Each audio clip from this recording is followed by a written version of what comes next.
Okay, so we're mixing up this paint a little bit, starting with some pure white, and I just squirt a little bit in the bottom of the cup like that, and then I start putting a few drops here and there of brown and alternating with a little bit less yellow, and I want to try to bring it back to sort of an off-white to a very light beigeish color. And I'll even put a little bit of lacquer thinner in there to thin it out a bit. And I think that's a really good color for it.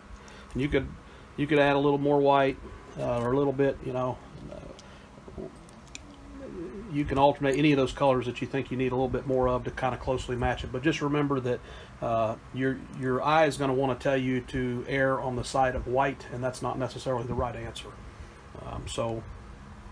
We don't want to get it too dark, but we definitely don't want to get it too white. It'll be too bright, too brilliant. It'll stand out too much. So I think that's a pretty good color. You can't see it really good on the video, but by the time it goes through the airbrush, I think it's going to be just about right. Alright, so what we're going to do here is we got to check our paintbrush off site to make sure that we're not getting spatter or anything like that. We want a good low flow. We're using a single action airbrush, and I'll get into that a little later.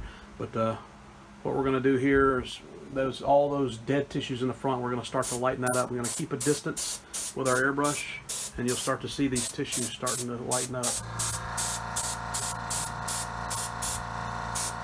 And you'll see where the hair is, and then where that lighter colored hair meets the skin, that skin's dried out. So just by putting this color on there and lightening up the union of the hair with the soft tissues, it's going to really make it look a lot better in the end when we come back with these darker colors. And in between, we're going to have a fleshy color that's going to soften that sort of grayish look we're getting there by putting on the white. So that looks really good.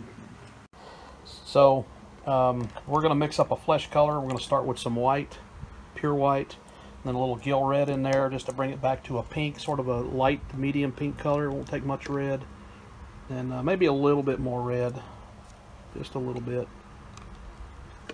And we get this nice pink color. And now to make it a flesh color, we're going to put some yellow ochre in there. Put a little squirt, and that brings it back to a flesh color, maybe just a little bit more. And then we're going to take, to tone that down, we're going to put some brown in there, rich brown. And might need about twice that amount in there.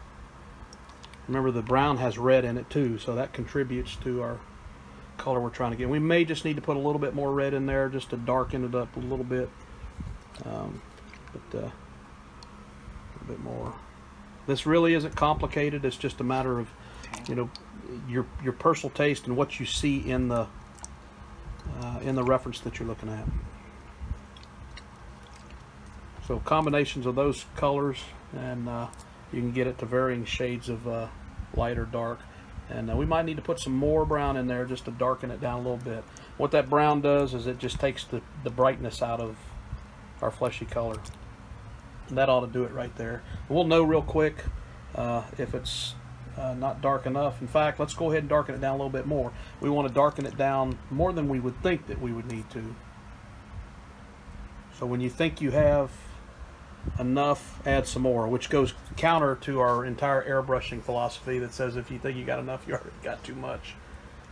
And a little bit of lacquer in there, and that's our color. So we always want to check our airbrush off-site. We get a little paper towel here and paint into the paper towel so we get kind of the flow we want. And everywhere that you see this sort of grayish white area around the eye where we put the white color, we're going to hit it with a thin coat of the flesh and really misting it. And keep a distance, because if you don't keep a distance, then you get too close, you start drawing lines.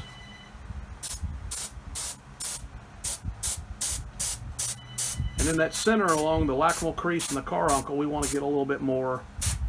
And that's about it right there. And that's really nice. I can see that color in this camera really, really well. Alright, so the last color we're going to mix up here is going to be brown.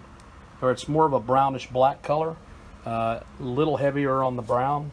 Laid over some of these lighter colors, it gives it a little bit of that, I think what some people call that Yox gray look. For me, I like a little bit of brown depth in my darker colors. I don't like a straight up gray. I don't like a straight up black. And if you look at a deer's nose, it's not black. There's a lot of color in there when you look at the reference. So this is probably about 2/3, or I'm sorry, about 3/5 brown and 2/5 black, 2 parts black, and that gives us the color we need. So we really want to thin this a lot. You're probably going to have to thin that more than that. I mean, I thin it a lot. A lot? I've got equal amount of so lacquer. I probably have been using too much. I got equal amounts of lacquer. That's good. Probably equal amount of lacquer. That's 100% as I do paint.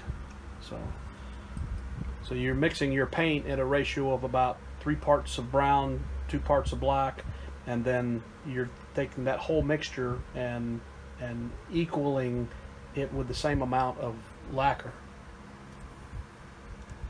Okay, so as we're putting this brownish black mixture on the eye, first our target is going to be the eyeball itself with this airbrush, and we've got just a light mist going, and then we're going to do long strokes from a distance, and let the overspray just catch the edge and just build that edge up dark. You want a little bit of overspray coming off just below the eyelid to kind of darken it just a small fraction below that darkened eyelid. And then we do the same thing at the top. Remember, if you think you got enough, you already got too much. And then you got the high point and the low point of the front of the eye, which is both sides of the lacrimal crease. We want to darken those up just a little bit. Okay.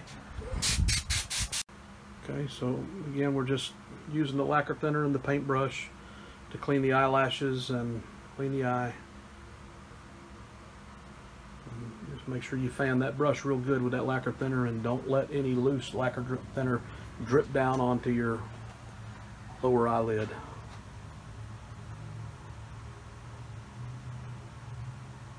I always just kind of shake it out or pinch the brush off with my finger after I dip it in there. And then I want to fan that brush out onto the eye and get up into the edges, the little gap, little slot that we've got where the glass eye meets the epoxy work. And just work it around. So after we have taken our paintbrush and lacquer thinner and gone around the muzzle and the lower lip and the eye and all that, we're going to come around the outside of the eye a little ways, the hair portion, and we're going to brush out any excess paint overspray. So it's just a soft bristle brush, same one that we brushed the ear out with earlier.